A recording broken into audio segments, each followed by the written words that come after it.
having a party for her tomorrow night. Are you coming to that? Were you invited? No, I never heard about it. Yeah, Kathy Rockovitz has planned a birthday party for her. There's about 35 attendees. Wow.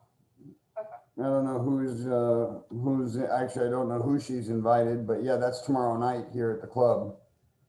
Oh, well, I'll have to call her. Do you know what time? And I guess it's going to be at the dining room.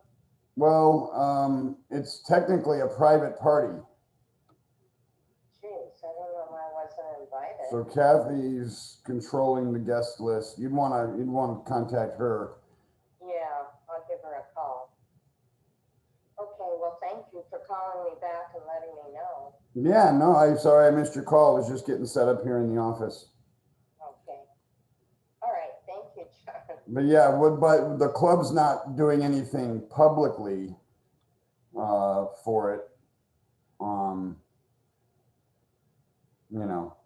Yeah. Other than, we're having her party here, but that's a Kathy Rockovitz private event, technically. Well, I'll give her a call. Yeah, please do. If I can barge in. Yeah, please do. Okay. We'll talk to you soon. Thank you, John. Bye-bye. To be doing anything for her birthday. That's the craziest thing I've ever heard. Amongst the craziest things I've ever heard.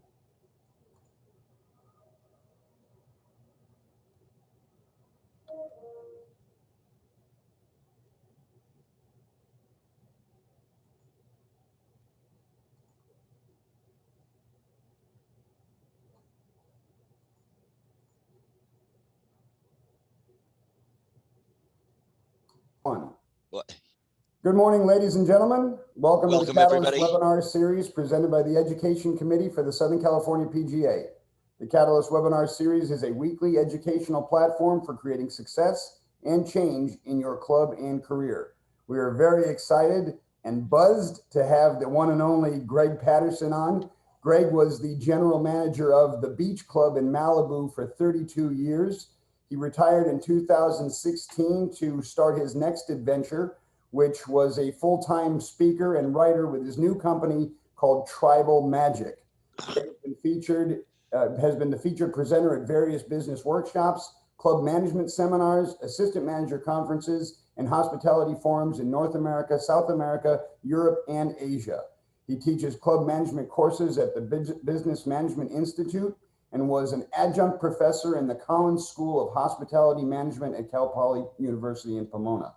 Gregg also writes for the Boardroom Magazine, Club Management Magazine, Club Management Perspectives, Golf Retailing Magazine, and the St. Andrews Management Center, and is the author of Reflections of the Club Experience, an anthology of essays on club cultures and operations. Gregg, thank you very much for taking the time to be with us on the Catalyst Webinar Series. Thank you very much. We're looking forward to your presentation this morning. She's all yours. Wonderful. Thank you. Let me just bring it up here. There we go. Here we go. First of all, this is exciting for me because obviously I love golf. I mean, just because you love it doesn't mean you're good at it. Tom and I were just talking about this a moment ago, and believe me, when we start talking golf, it is the anecdote for the madness that we're all experiencing right now. Now, what are we talking about today? We're talking about the buzz, right? How do you create the buzz in your personal life, and how do you transfer that buzz to the members, to the staff, and everyone at home? Understand, enthusiasm for life, enthusiasm for the adventure is critical to your success professionally and personally. I've met people who've been married. I've been married 41 years, right? And I'd like to believe that it's exciting now as it was when we first met. The problem is a lot of people who've married a long time, it loses the buzz. So you have to regenerate the buzz. Same thing with business. I was general manager actually for 34 years at the Beach Club, general manager. And I'd like to say at the end, I was as buzzed as I was at the beginning. So the key thing is, how do you retain that? Because it has value. Now, obviously, we're talking about my business, Tribal Magic. Now, what do I mean by that? Because you'll be asking, that's a hell of a name to have, right? First of all, I believe that tribe is what we all need. We are herd animals. We want to meet other people, to be part of a group where we feel comfortable, embraced. If you're a golfer, you want to be on the golf course. If you're in the dining room with the team that you're with, you want to be close to that tribe. But magic is translating the ordinary into the profound. I'll give you an example. Saturday morning, 8 a.m.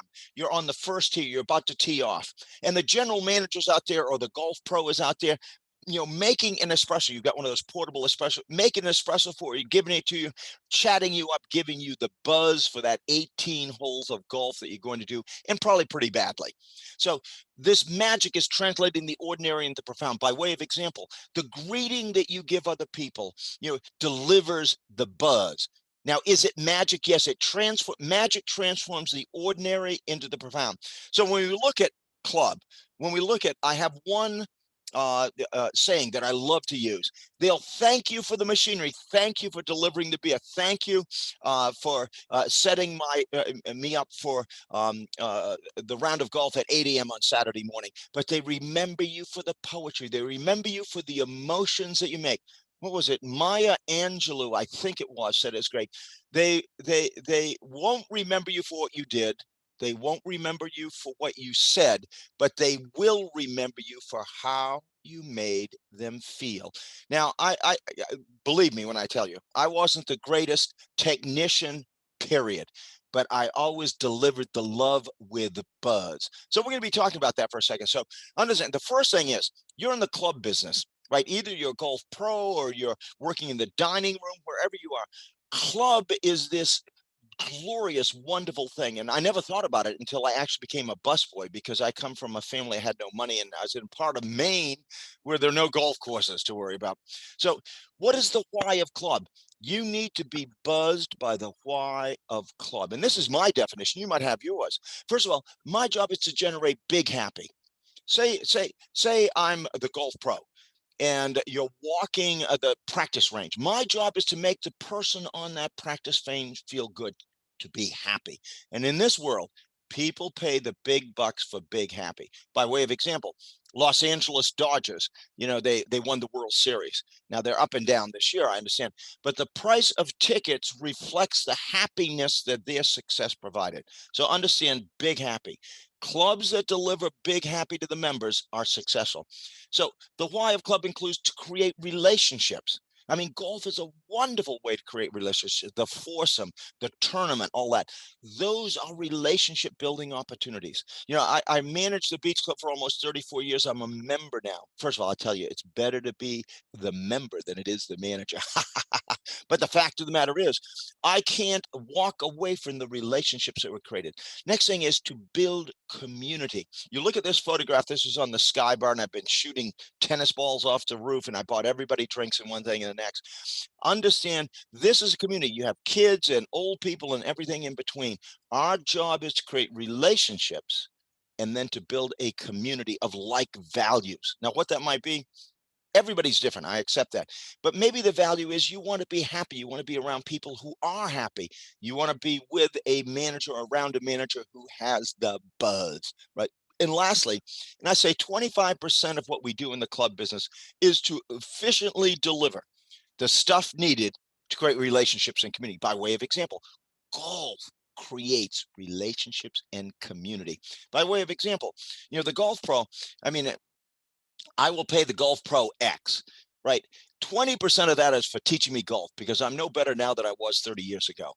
But the rest of that 80% is for the relationship I have with that person. When I think of the club, I think of the golf pro, because I'm with that person on a regular basis for a long time, whether in the practicing or in the golf shop when I'm trying to look at the perfect ball that'll give me an extra 2.5 yards on my drive. But understand, the goods that we deliver as a pro, as a server, is only 25% of the why of club. Keep that in mind. That's why we're in club. Resorts are a different animal. I say the why of club is unique. It's a long-term relationship / community building experience. Hugely important. So, okay, first of all, I mean, you can ask this question. Obviously, we don't have time to go through this, but these are questions that you should be able to answer. Say you were being interviewed by me. And I obviously have questions that I love asking, right? Just standard ones, because I want to know who you are. You're interviewing, you're hungry for the job. I'm going to be paying you $1.7 million a year as our golf pro. It's good money, right?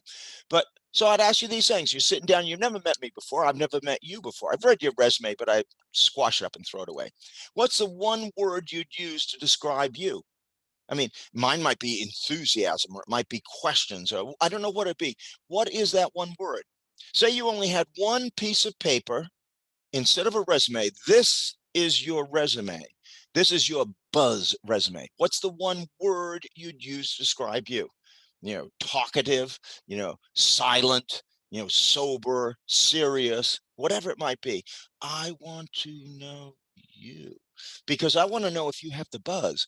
If I'm going to hire you as my golf pro, if I'm going to hire you as a waiter, I want people who deliver buzz, right? How would you fill in this sentence?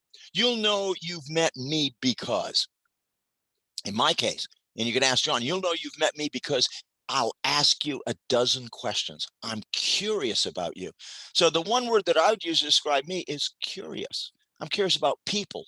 I like to say all knowledge is question driven. That's one thing. But the other thing, and I tell my staff all the time, or I used to tell my staff, curiosity is nature's original school of education. You might say to the golfer, why is it that person drives the ball 200 yards further than me? And then the pro gives you the reason for it. So you'll know you've met me because, and then I'd love to, what is the one photo you would show that person who's recruiting you or potentially hiring you that captures you, the you that you want the world to see? Hugely important. So everybody should have it. And lastly, and this is just, I'm sitting there with you because your job is to warm up before you meet anybody at my club, right? And what did you do this morning to generate the buzz? And again, there's a routine that you should have. You should always pay yourself first. But I always told my supervisors before you arrive at the club, make sure you warm up. I used to bicycle to work, right? It's about an hour and 5 minutes, 13 miles, about an hour. By the time I ride, I come in, through the gates and one thing and the next. And the first person I might see would be the gardener. And I give him the buzz. And I'm sure he tells everybody immediately, Gregg's on fire. He's just arrived. So I would like to know from you. This is my interview of you to determine if you have the buzz, right? So then the virtues of big buzz. I mean, this is straightforward, but feeling good, being energized, and living a long time. Now, I don't know if being buzzed will have you live an extra 20 years. I do know that if you have the buzz, each year you live will be enlarged and enriched. So feeling energized all the time. Look, I'm 70 years old. I'm an old geeky guy, right? The fact of the matter is you want to live a long time, but more importantly, the time that you have, you want to feel good and be energized. So these are the virtues of buzz. So we're going to be talking about how do you deliver that? How do you create that within yourself and others? It's the engine of hospitality. Hospitality is doing things for others, right? So your job is to make happy members. If I'm a golf pro and I'm in the pro shop and I see you walk in the door, I give you the wave, I call you by name, I yak about the club you just bought, the golf balls that just came in. All of a sudden, my enthusiasm energizes you, the member. It's the engine of hospitality. I used to be a wine steward, not a wine sommelier, a steward, and I sold wine, a tuxedo on the whole thing. I can get you excited about most any wine on that wine list. I can tell you the virtues, tell you why, I will energize the romantic side of your personality. You're the team energizer. Remember this, a fish rots from the head down. All your staff, I mean, if you're a supervisor, if you're a golf pro, you have people that work for you. They're looking at you. They kind of smell, who is this character? And the first thing they notice is energy. Energy is more important than efficiency. Keep that in mind.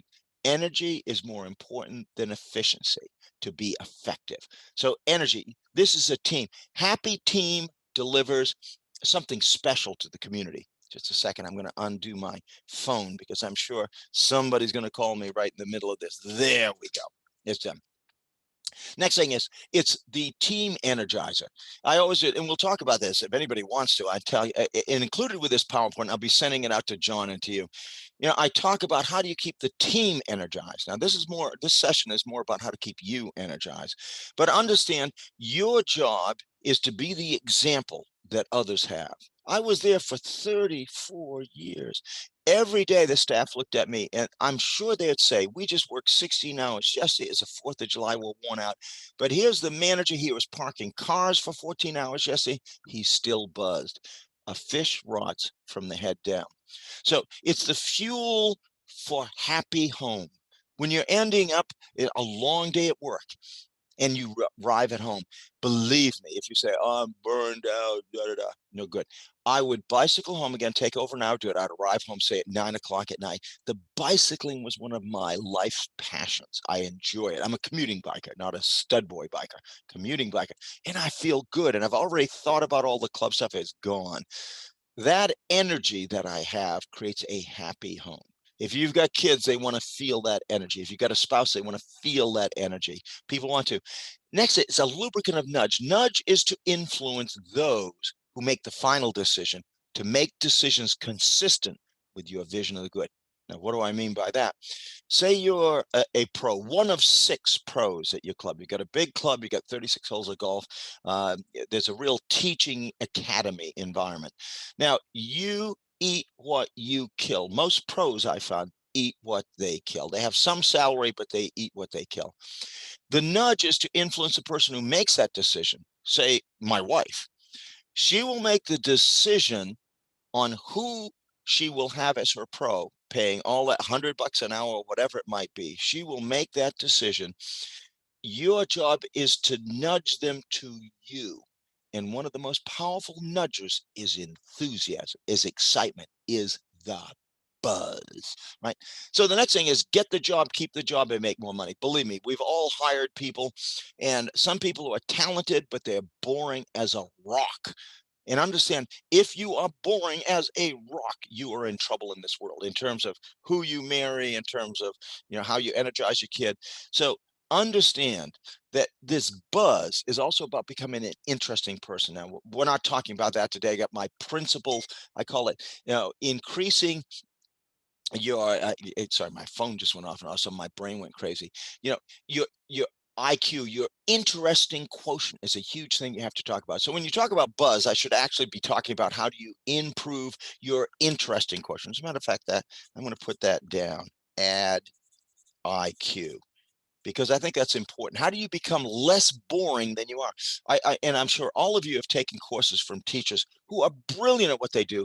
When I was getting my master's degree, some of these people, they've written books and PhDs and all over the world, boring as a rock. So the key thing is, how do you do that? So those people who have the energy, those people who are interested, get the job, keep the job, and make more money. So principles of big buzz. I'm going to be talking now about the principles of big buzz. Now, I can translate each of these things into a tactic, but these are principles primarily. Now, during the question and answer period, which we'll have at the end, and you can obviously raise your hand and we can talk to you directly, or you can send it in through the chat room and John will ask me those questions. Each of these principles has practices attached to it. That's the key. You must have a practice, a behavior that you do that exhibits whatever it is that we're going to be talking about. So good health and stress management, I always put that number 1. Without your good health, you ain't got nothing. So you have to pay attention to your good health. When you're an old geeky guy like me, believe me, nobody forgives you being old and geeky. Or I talked to my mother, she's back in Maine. And of course, she's 91. But all of her friends there are unhealthy, right? Because if I make it to 91, I'll probably be unhealthy too. It takes away your buzz. So good health and stress management, particularly during the time that we're in now, the COVID time, this virus madness, right? Good health and stress management are more important than ever. Now, I could talk about wearing masks and 6 feet distance. I'm not talking about that. These are universals. First of all, make sure you get proper sleep. If you, all the reports you read, the more sleep you get, the better off you will be. You need recovery time. Diet. I love it. Believe me, I'm the first person that would say the 3 basic food groups are grease, salt, and sugar, all of which are terrible, right? So I have to, fortunately, my wife is very health conscious. So she points her finger at me, or she just gives me the look. Honey, do you really want to eat those 2 hot dogs you have in front of you? Diet is important. These are about good health and stress management, right? Getting rid of, purging yourself of the stress demon. So sleep is important, diet is important, exercise, that's fun. I'm sure all of you have gone into the gym, or you've seen people, running on the bike path, and they are not happy. Do exercise, that's fun. I love to walk, I love Pilates, I love paddle tennis and tennis, and I love bicycling, and I can do that every day, and it makes me feel good, right? Next thing is reflection. You need an opportunity to reflect on your life, to purge those demons. My bicycling to the club, my bicycling home gave me reflection time, and I always had my notepad with me, and I write things down. The act of writing something down purges it from your system. So stress management, we all have had those 3 a.m. moments. You wake up in the middle of the night, you say, I hate that staffer, I hate that member, I hate that purveyor, whatever it might be.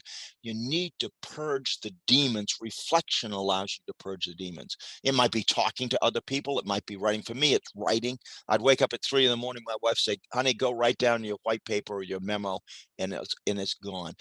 The next thing, you need routines. One of the questions that I'd ask is, how did you warm up for today as a routine? I'll give you mine. I wake up, I make my coffee, fresh ground, French pressed, sludge in the bottom of the cup coffee. I read, then I write, because I'm a writer as well. And then what I do is I start doing work. And then obviously I have bicycling that day. I can do those things every day. Those are routines. Pay yourself first when it comes to good health and stress management. Without it, you ain't got nothing. Keep that in mind. So, principle big buts, a compelling why. And you might say, huh? A lot of times people do not ask this question until that millisecond before they die. And they say, oh my God, I pissed my life away. I worked every day.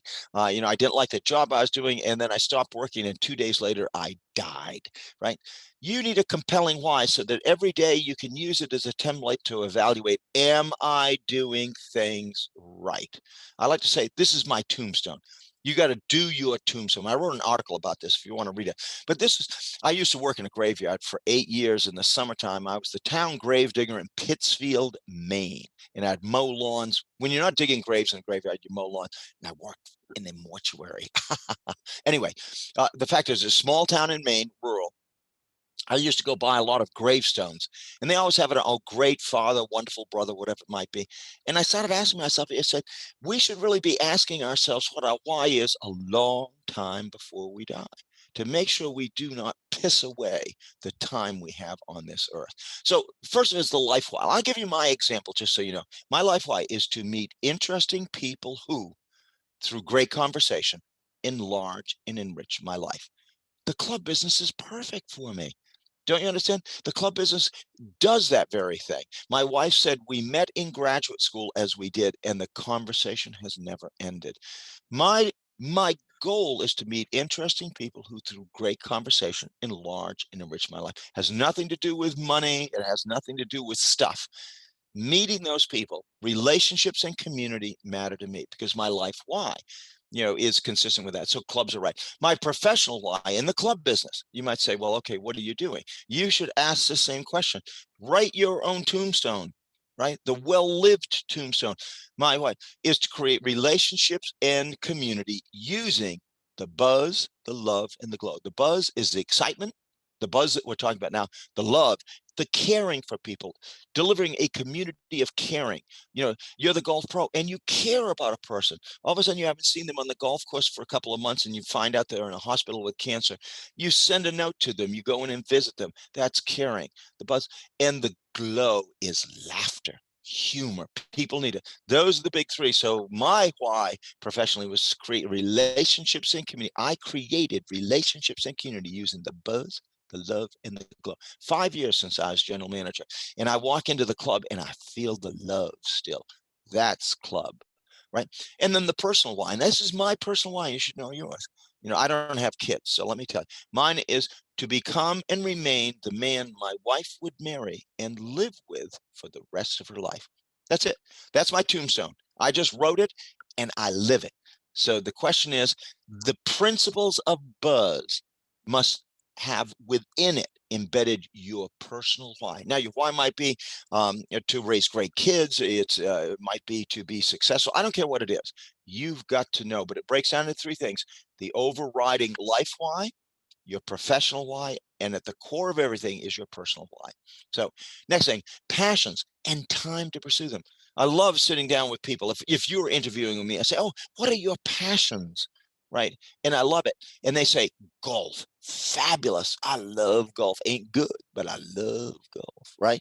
So then I say, and time to, when did you last play? I was talking to Adam Fannin at Bel Air Country Club. He's brilliant. I just love him. And he loves golf beyond your knowing. But they're going through right now they tore down the clubhouse. His job is keeping members informed and energized. And I asked him, because I met with him last week, I said, Adam, when was the last time you played golf? About a month ago. And you have to accept, there are times in your journey where you can't do those passions, but you got to find a multiplicity of passions and time to pursue. Like my bicycle riding.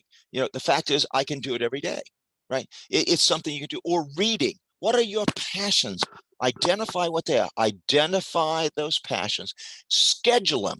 If you have your little book, your calendar. I mean, I got my calendar over here. Put it in your calendar. Oh, one of my passions is I love to read. So the first thing I do when I get up is coffee and reading. I love to write. So writing. What are your passions? Schedule them and pursue them regularly. It's so often the case that managers, particularly in Europe, I found this, they get into golf not because they have a hospitality background. They love golf. Understandable. The problem is once they become a manager, they're no longer playing golf. They're too busy. And they're not as happy as they otherwise would be. I say, figure out when you can play. Maybe it's only 2 holes you play in the morning, or 1 hole. You play the 18 holes on the putting green. I don't care what it is. Identify your passions and find time to pursue them. Next, dreams and hope for their fulfillment. Dreams are about the future. Keep that in mind. Dreams are about the future. So the future is today. I'll give you an example today. My dream is that I will be able this afternoon with my wife to play in the bocce tournament that we've got. And our team plays at 7 o'clock tonight. That's the future. And what are the hope? Hope are the tactics you use to get from here to there to achieve those dreams. People like to say, oh, my dream is to become a general manager. And right now you're a teaching pro. Great. Let me tell you the steps that you will need to pursue in order to become that, right? Dreams, everybody has dreams, but the difference between dreams is hope, and hope is about tactics. Vision without action is a daydream. Now, I like to say, my wife and I we're big travelers. Obviously the world is finally starting to open up, but we're going to Italy and then, France or wherever it might be. Those are the future. Those are big dreams in the future. The problem is they're in the future. What are your dreams for today? I dream that I'll have an opportunity to bicycle over and get a chalupa someplace or whatever it might be. The dreams are about things you want to do in the future. Hope are the tactics you'll use. People who are buzzed have dreams and hope. Simple as that. Principles of big buzz. Write geography. This is huge, right? Now, I grew up in Maine, but I don't like trees. I spent 34 years as general manager at the beach club, and I look out and the first thing I see is Hawaii, 2,500 miles away. I like vista.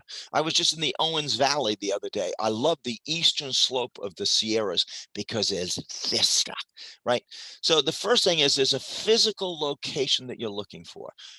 People in Maine like to say, oh, I'm going to buy a house in Florida. Great, I'm happy for you, but it's flat, it's hot, and the summers are worthless, right?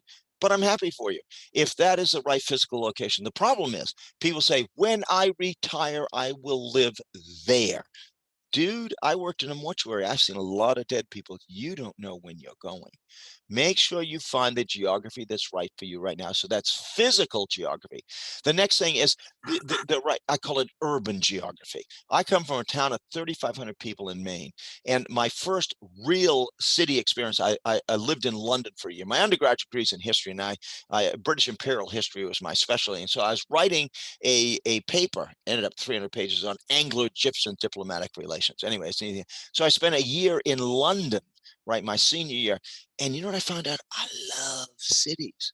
I love that urban geography, right? So that you've got to know, do you like that or do you like countryside? You know, somebody, I was just in Maine, in Freedom, Maine. I don't know if anybody knows about the Lost Kitchen. Anyway, Freedom, Maine, 300 people in that town. Love to visit. Boy, I'd hate to live there. That's just me. And we went by the golf course in, not in Freedom. It's in, anyway, my mind went blank. 18 holes, nice and hilly, the whole thing. Great. I could play for it a day, but I would have to escape. Simple as that. And there's no right or wrong. You have to know if you want to be happy and buzzed, you got to be in the right geography. If you're desert oriented, be in the desert. If you're mountain oriented, be in the mountains. But the last thing is the right culture. Now, what is culture? I'll give you the simple answer. Culture is the way we do things here. That's all. You know, I'm a 9-hole golfer. I like 9-hole golf courses. I'll be honest with you, because most 9-hole golf courses I play on, people laugh a lot, right?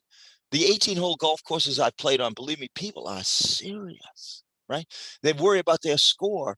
I'll give you a clue. The terrible thing to say, I don't keep score. And I never get behind. I'll throw the ball out of the trap if I have to. I don't keep score. I have fun. That's me.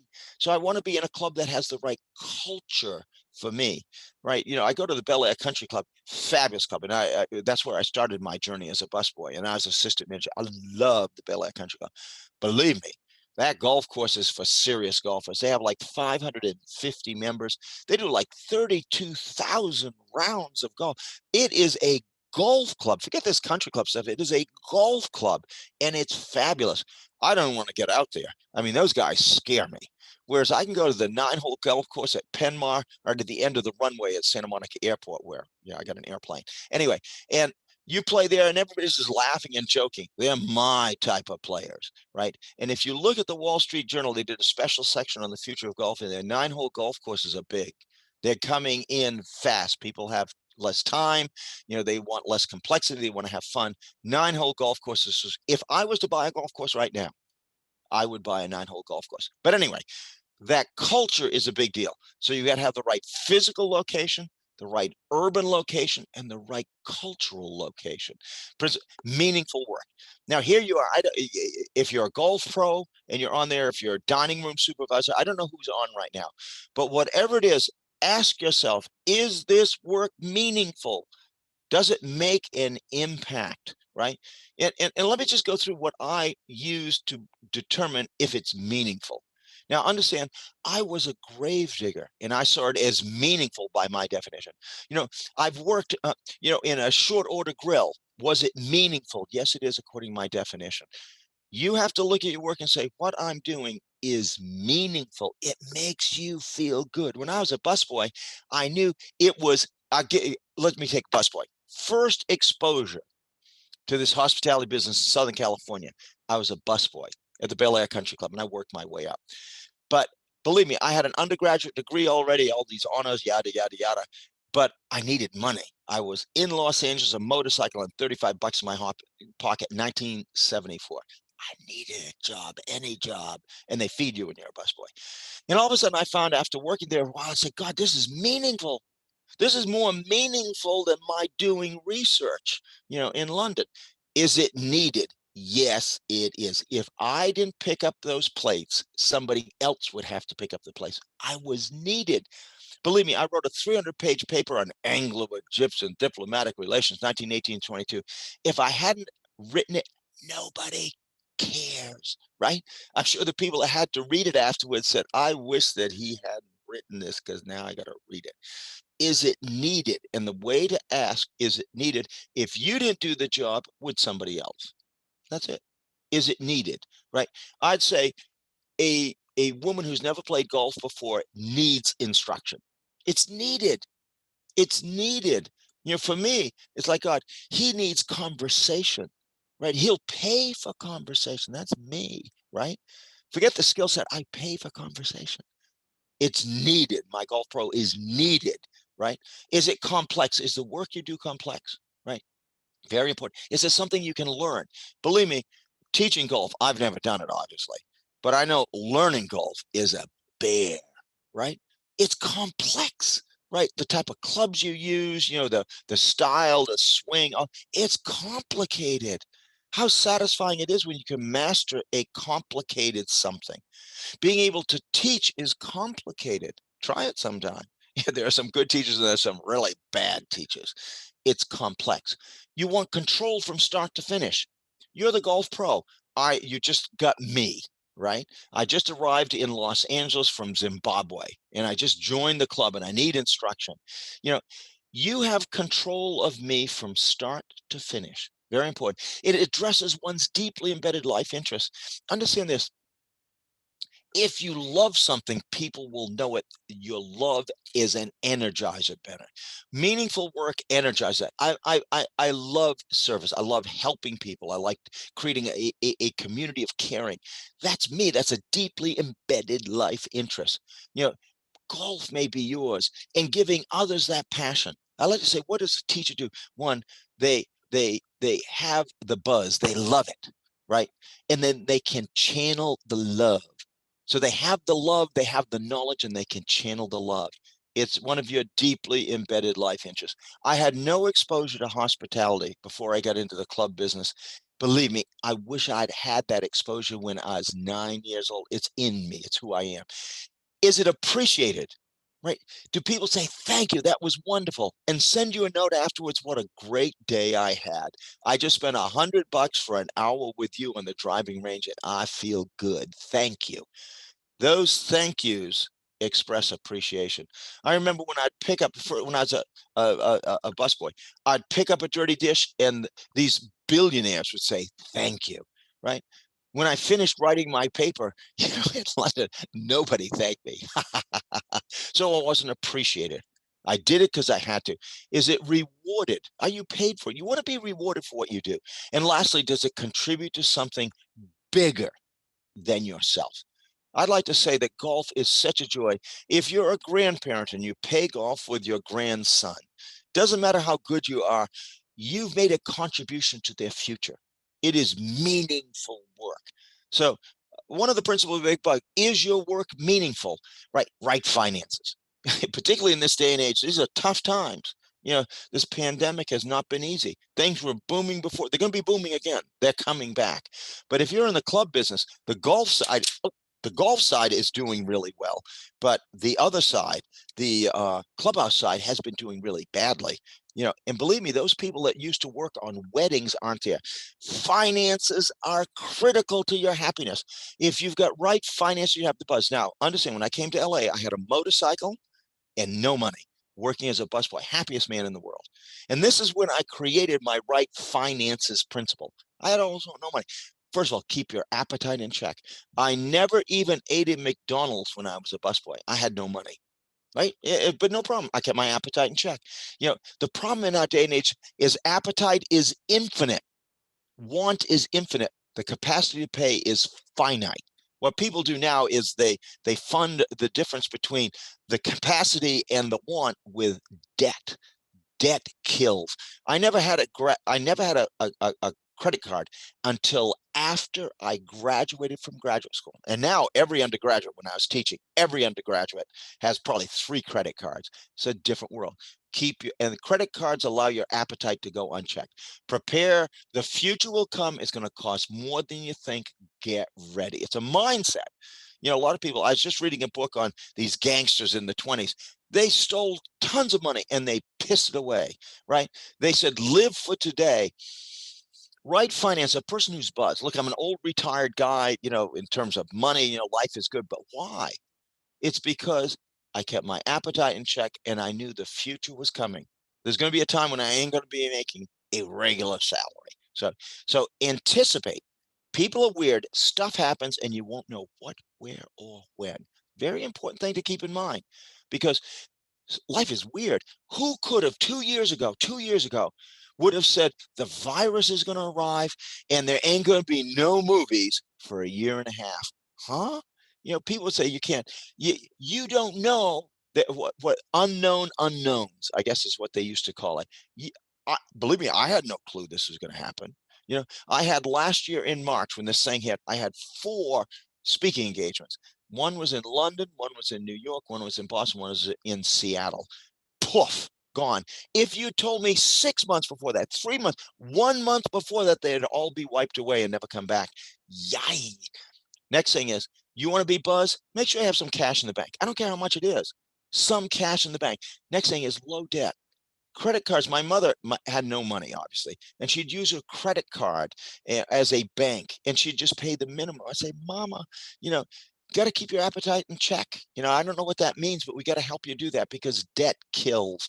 Keep it in check. Now, there are times when you need it. I'm not saying that you can't have debt, but understand that you want to reduce the things you can. People who are buzzed aren't worried about their finances, right? I've got my motorcycles, 1993 Honda, runs perfectly.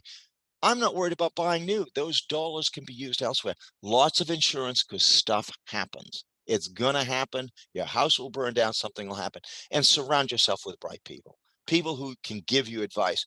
People who have the buzz when it comes to finances are surrounded by people who have these same principles.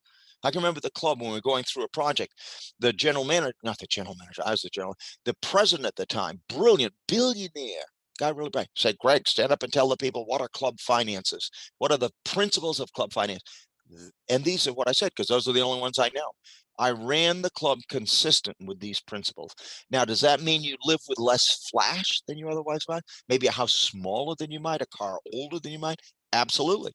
But it depends on your appetite. Can you keep it in check? And what we found even at my club now is that money is cheap, they say. So their appetite starts to explode, the debt position enlarge. These are dangerous times financially. I'm buzzed because I don't worry about the financial side of it. Next, 2 communities of like values. Everybody needs these communities. The first and most important one is, I'd say, the professional community. Where you work matters. Do they have your values? When I started working as a busboy, first of all, I spoke French and German, and everybody spoke Spanish. So that was really helpful for me. But the fact of the matter is, they had my hard work, personal responsibility, positive attitude, curiosity, and education. You do well. They had my values. I hired people with my values. That community, that professional community had those. I've always felt good because, first of all, when as manager, it's good to be king, right? You hire people who have your values. You create the community of like values. If I was going to hire golf pros, tennis pros, maitre d's, I want to make sure they have my values. People before stuff is one of my values. If you value stuff more than people, then I really don't need you. I like people who are in the happiness business. They laugh lots. So then the community that you have in your private life. I grew up in a community where church was important. That was it. Or it might be your own personal club, that 9-hole golf course you're a member of. It might be the local Starbucks where you meet with your friends every day. But you need a community of like values in your personal life, and you need one in your professional life. And you've got to have a values template. I could ask somebody, say, oh, I love that club because. I said, why? And most people do not have a template, that is a list, a report card of the values they're looking for. I'll give you one example. And I do a lot of audits of clubs anyway. That's neither here nor there. But one of the things I look for in the audit, do all the staff people know all the staff members' names? And do they say hi to the staff and use their name when they meet them?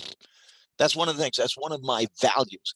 So I say, well, I don't care about the staff. It's only the members. And I've had employees that are indifferent to the staff and they just suck up to the members, and I'd get rid of them.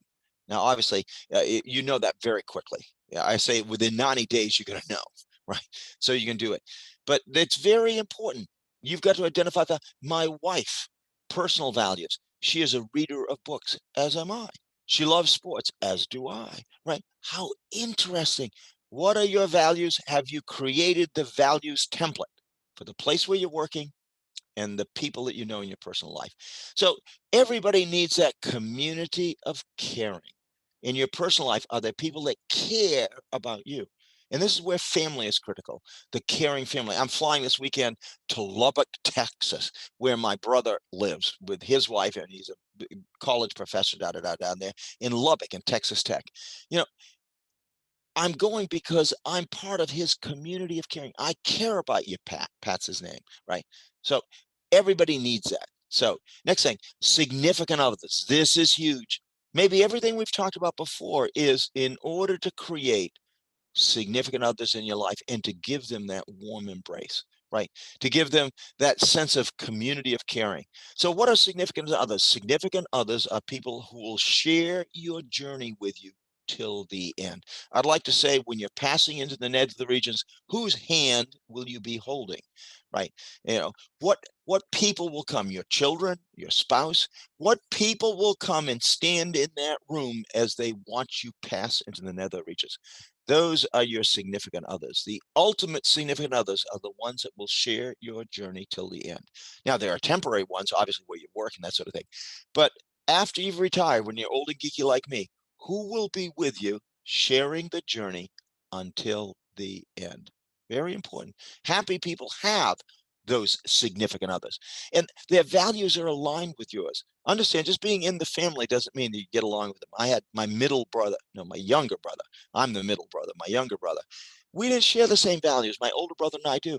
You know, the fact is, there's got to be alignment there as well. Yeah, they're part of my family, but values alignment are very important. And who are those people? Husband, wife, boyfriend, girlfriend, siblings, children.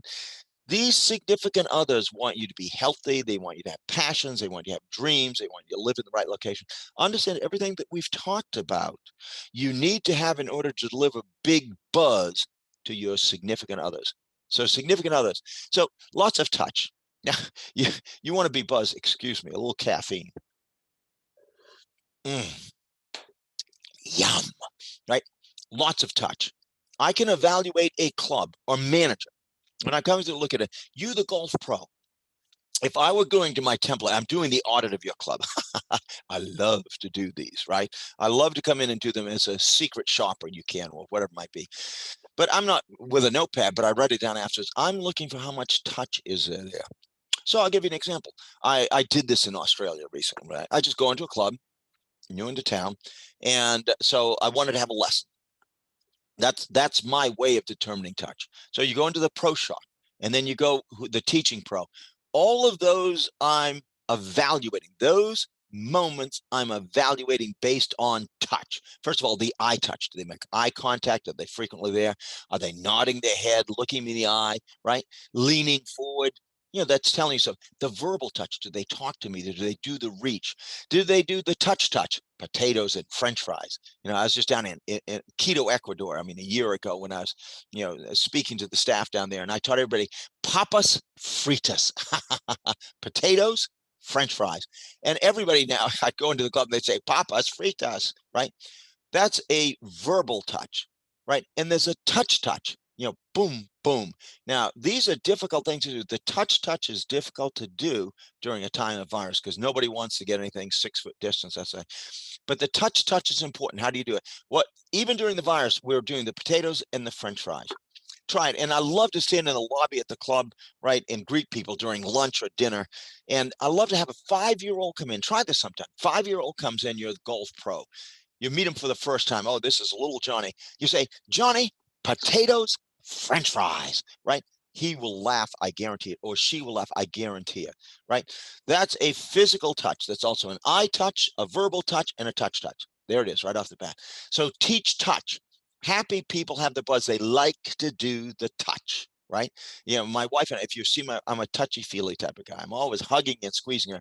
And we'll go down to the club, and my wife, like, as a matter of fact, here's one of my favorite photographs of us. And I've got my arm around her, giving her the hug, giving her the love.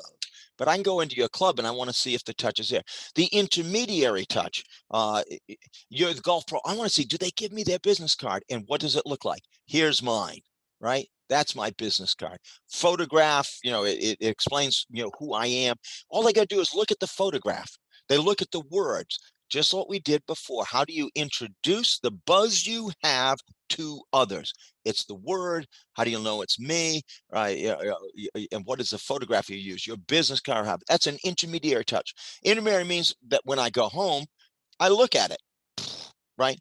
Or I might, as the first time there, I love photographs. Take a photograph and I send it to you at home. And here you are on your first day at the XYZ Club. Great to have you with us. They will look at that. They'll keep it on their phone. They'll look at it. They might show it to friends. Look what my pro did. He just sent me this photograph. Look at that. And he wrote something on it. It's personalized, right? Wow, that's an intermediary touch. Then the written touch. I'm big on sending after you've met somebody. And this is one of the things I use to evaluate.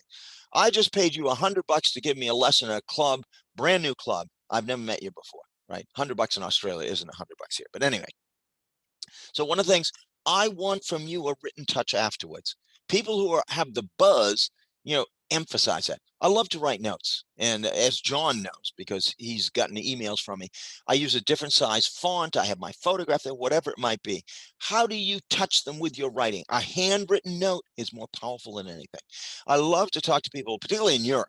They make a lot of money off Americans going over and playing the Links course in Scotland. So I say, oh, what do you do to touch them once they've gone? They're like, what do you mean? I said, well, do you send them a note?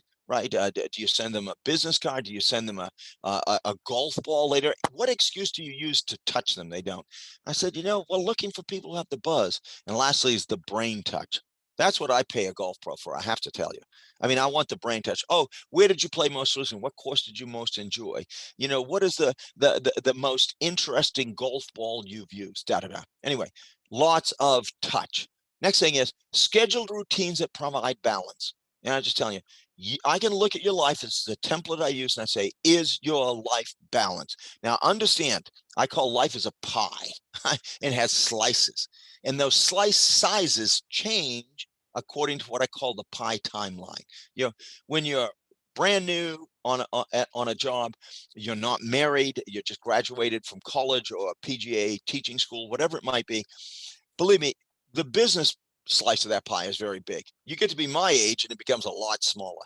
So understand you need balance in your life. And everybody says, oh, you got to get balance in your life. So I say, okay, what you should do is have a template by which you judge yourself on a regular basis. And I like to use the pie chart because you say, oh, I should have work should be 40%, play should be 10%, reflection 5%, community-wide, whatever it might be. But these are scheduled routines that provide work, productive and meaningful.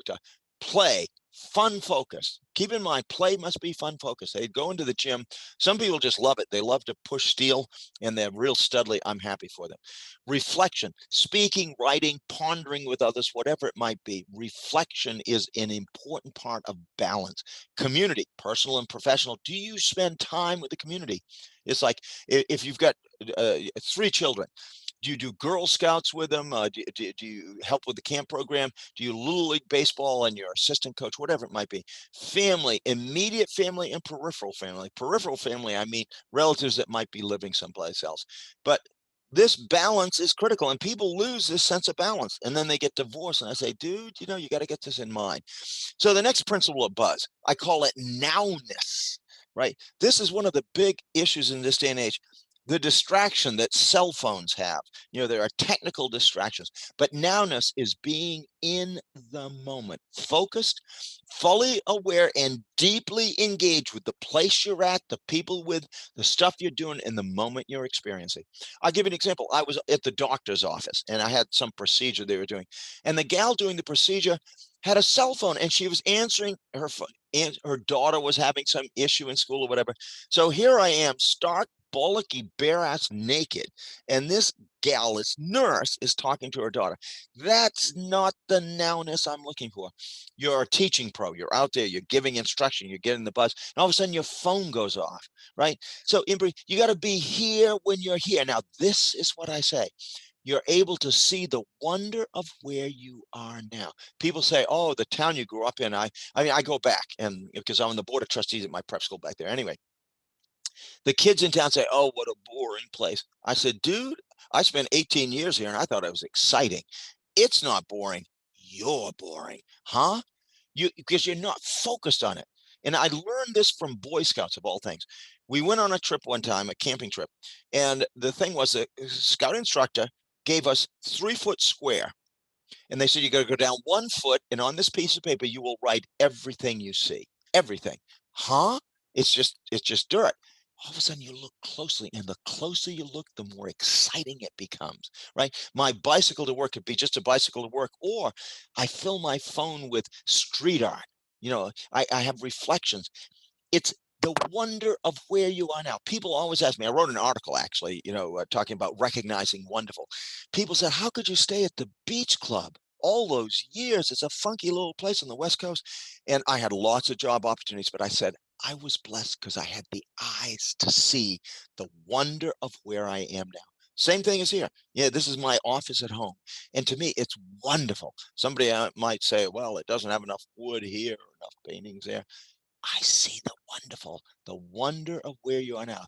Those people have the buzz. Wherever they are, whatever they're doing, whoever they're with, they're buzz because they see the wonder of where they are now. So the summing up, we're in the happiness business. That's the bottom line. And happiness means you're buzz.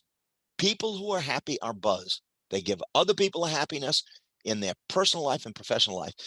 Everybody has happy genes. Keep in mind, we all have this. We all have the capacity to be happy, the capacity to be buzz. Follow these principles I talked about. And obviously, you got my email address. And if you ever want, get in touch with me. We can talk about this. I don't talk on the phone. I do Zooms.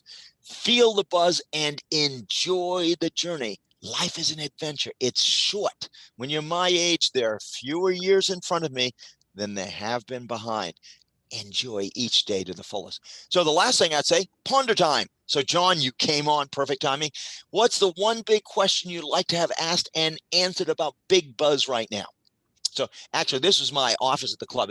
The kids love to come in there. One of the things I use to evaluate managers, I mean, this is just me, it was part of my template. Do the children naturally go to the manager and want to talk and reflect? That's meaningful because every chance you have to talk to somebody, you impact their lives. But anyway, these are kids. Now they're almost grown up. I mean, it's funny. I look at Jordan there. That's her friend. I didn't even know who she is, but Jordan is the girl right beside me.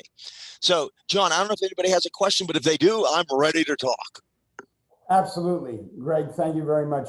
Talking about addressing Big Buzz, when you're talking about infecting the club membership with buzzed, I know we could spend a whole nother hour and a half on how to get the staff buzzed, but in a nutshell, 50,000 foot level view, how do you get your staff buzzed? Fabulous. I'll give you the quick and dirty, right? And I knew you were going to ask this. So these are extras in case I had more time. Happy staff. Now, obviously, I've got a whole section here. So if anybody wants it, I will add to the rest of this. But these are the 3 things. If you do these, you'll have a lot happier staff. I guarantee it, right? 1, daily upbrief. Again, if you warm yourself up in the morning, and I had all my supervisors were responsible for doing this. I did it with supervisors. The minute you arrive, again, you're warmed up before you arrive. You bring them together and you transfer the buzz and the energy. So the daily upbrief is, this is what's going to go on. And I used to do what I call 5-minute education. I got a whole program for that. And I have these ponder boxes, all sorts of, and it was fun. It was about education. You pull one of the things that you have somebody pull it out and say, what about this? And then we do videos. I love to do 90-second videos with the staff. I'd use my thing. I'd do the interview, whatever. The upbrief gives them the buzz right off the bat. Now you could do, the next one might be walk and talk. I love to do lots of walk and talk. Talk. They've got to see you. They've got to feel you. I did my paperwork at home, people at the club. So what I could do is walk and talk all the time. The daily debrief, this is powerful. At the end of the day, people have worked hard, they're burned out. Nobody could leave until they had a meeting with a supervisor. And usually the shifts would end at the same time. First thing, there's 3 things that you do in that daily debrief. WWWEBI. First thing you say, what went well today? Even better if, right? It's not a negative. You say, oh, what went well? Mrs. McGillicuddy, who hasn't been in a month, came in today. Boom, what went well? Even better if. It would have been even better if the soup we had served Mrs. McGillicuddy had been warm, right? So it's fun. You can laugh about it. The second thing is, nobody knows who. I point my finger and say, okay, John, question of the day. And all my staff walked around with a notepad. So they always had their notepad with them and say, okay, what's your question of the day? And John might say, what do you do when a member bitches and moans and complains about the soup? Aha. And then you go into the explanation of how you handle that sort of thing. Question of the day. And then the next thing is the story of the day. And everybody would give their story of the day and they say, oh, nothing happened today. No, it did. You have to see the wonder of where you are now. So what we do is, again, I always use 3x5 cards, right? So we'd sit there, and if it was a good story, I put it in the green book. If it was a good question, I put it in the red book. Those become part of the teaching in the morning, random. People don't learn in a straight line. They learn randomly.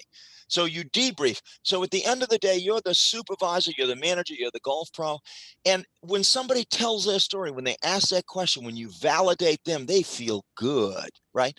And then I love to do, all my supervisors were required to spend 20 minutes each month, 20 minutes, that's all, with every employee. And I called it alone time with Papa, because I grew up in a family with 3 sons. It wasn't until my father, 6 months before he died, that I actually had alone time with him.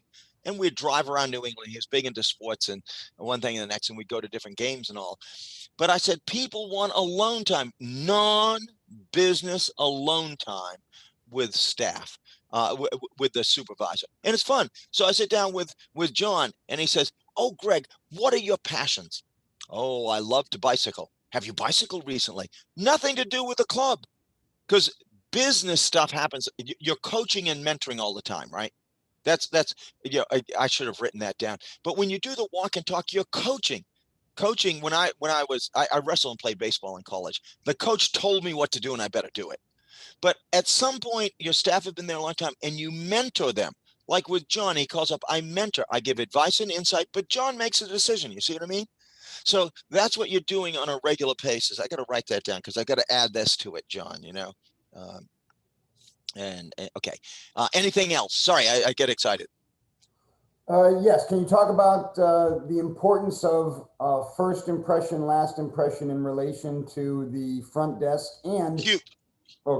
and also the golf shop? If you've got a club where people are entering the golf shop for the first time, Cute. not every club has the members coming into the front entrance Right. as their first point of contact every day. A lot of times that first point of contact is the golf shop if they're entering from the golf course side of the If you clubhouse. want to have an impact on people, when they arrive and when they leave are the 2 most powerful impact moments. Because while they're there are lots of impact moments. You might be driving around the golf course. Those are the 2 opportunities you always have when they arrive at the club, in the pro shop, whatever. That is an embrace. That is an impact moment. So I always say, first of all, you got to do the reach. Say you come into the pro shop and I'm there, I'm the pro. The first thing I do is I look you in the eye, nod, lean forward, give you the wave and the hello, call you by name. I'm very big on names. John, great to see you again. All of a sudden, I feel good. It predisposes you to feel good about the experience you're about to have. Do you see what I mean? I mean, how many times have you walked into a place and the place is closed, right? And you're a brand new member. As a matter of fact, John, you mentioned this to me the other day. You're a brand new member. And you walk in, you just paid, say at Hillcrest Country Club, $250,000, right? Seriously, to get in, it's like, Jesus, Lord Christ, you want something. You want them to know you. The moment you walk in, I mean, obviously, I started in the parking lot. Anyway, I could go through the whole routine. We started in the parking lot. I paid a guy to be in the parking lot to do nothing but to wave at you, call you by name, and open the door for you. Huh? You say, and a finance committee say, "Oh, that's $50,000 a year. What are you doing?" I said, "Dude, if I can keep John as a member for 50 years, you know how much money that's worth?" So the pro shop, I love pro shops. And one of the best ones of them is in Dubai, of all crazy places, at oh, my mind's gone blank. Anyway, there are 2 clubs there owned by the Emirates Golf Club and their companion. Their pro shops were great. You walk in and maybe they knew because I'd been speaking to like 500 people at one thing, and they all run over to you. "Oh, Mr. Patterson, good to see you. How are you?" I say, "I'll buy this, this, and this." Dumb, right? They made me feel good. The moment, that's an impact moment. And when people leave, when they wave goodbye and call you by name, I'll give you an example. This is the dining room. If anybody's on there in the dining room, I had this standard. all the staff know the principle is people before stuff. So they're setting a table and cleaning up and one thing and the next. All of a sudden, my wife and I and our two guests are leaving the dining room. Your job is to stop what you're doing and to wave and say, good night, Mr. and Mrs. Patterson. Do you know what your guests feel like then? I want to join that club, right? People before stuff. So you wave. Then I paid the front desk and they've changed. Anyway, the club has changed since I left. Now, I didn't make no comment on management. But Marilyn at the front desk, she knew everybody. She was required to stay until the last member left, because the last comment that's made, and then we have a security guard outside, but inside the clubhouse, she waves goodbye, calls you by name, gives you her big laugh, right? And she's buzzed. And all of a sudden you say, God, I feel good. The last cup of coffee you have will determine how good your meal is, right? It sounds crazy. The last thing you eat. That's why dessert is at the end, right? Everybody really wants it at the front. You want it at the end because it leaves you with a good memory, right? And that person at the desk, I leave the pro shop. I want to make sure every one of my golf pros gives you the wave and calls you by name when you exit. And you say, whatever they're asking me in terms of dues, I'm ready to pay, dude. Now things change. Now people say, they come out, oh, it's changed. It will change because a fish rots from the head down, period. Right? So if that's my vision, I will make sure others have that vision. And if they don't buy my vision, they're gone. You know that quickly. Good question. Excellent question. I love it. Anything else? I love this stuff. Well, no, I believe you touched on a lot of it.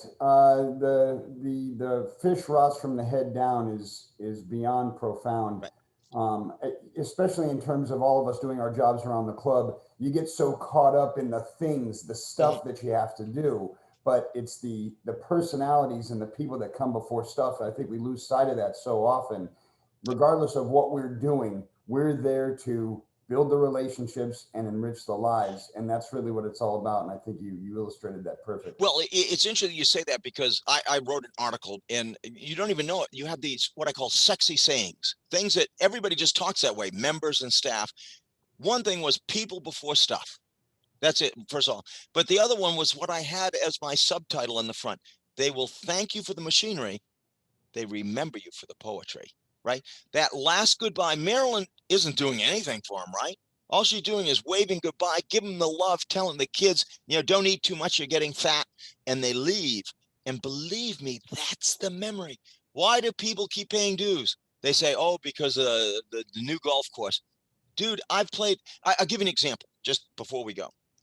That I was orienting a new member over 80. He was like 83 years old. I want to say, really, why are you joining a club, when you're 83? But he was a member of the Bel Air Country Club, member of Augusta National. I mean, he's one of these guys collects golf courses. We all know these people, right? And I said, of all the golf courses that you participate on in and play at, what's your favorite? Oh, it's in Camden, Maine. It's a 9-hole golf course. I said, huh? He said, and it goes down, because I know Camden, Maine. I know the golf course, the 9-hole golf course. And he says, that's my favorite course.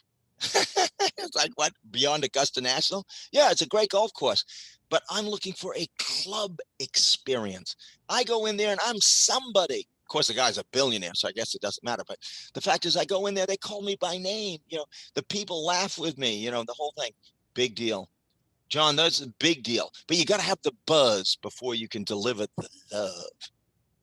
Anything else? I love this stuff.